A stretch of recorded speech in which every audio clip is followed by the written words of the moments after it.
Il était environ 3 heures du matin quand ces habitations du sud de la bande de Gaza ont été touchées par un tir israélien.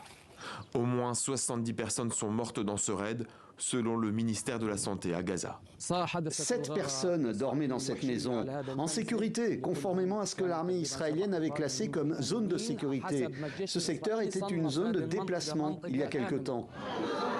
Depuis mardi, l'armée israélienne intensifie ses bombardements sur l'enclave et a même lancé une opération au sol dans le couloir de Netzarim, brisant de fait le cessez-le-feu décrété il y a 2 mois.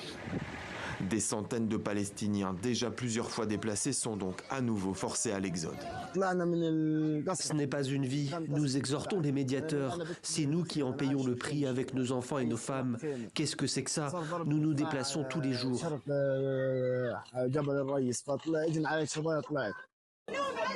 Aucun endroit ne semble sûr.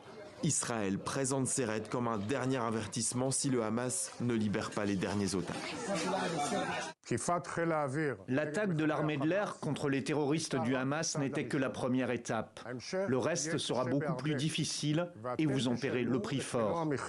Si tous les otages israéliens ne sont pas libérés et si le Hamas n'est pas complètement sorti de Gaza, Israël prendra des mesures d'une envergure jamais vue jusqu'à présent.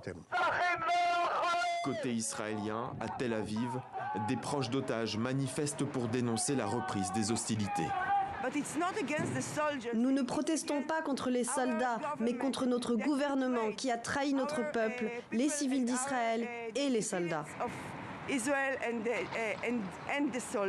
Le Hamas affirme quant à lui ne pas refermer la porte à de nouvelles négociations en vue de passer à la deuxième phase de la trêve, qui prévoit notamment le retrait des forces israéliennes de Gaza, condition à laquelle Israël reste opposé.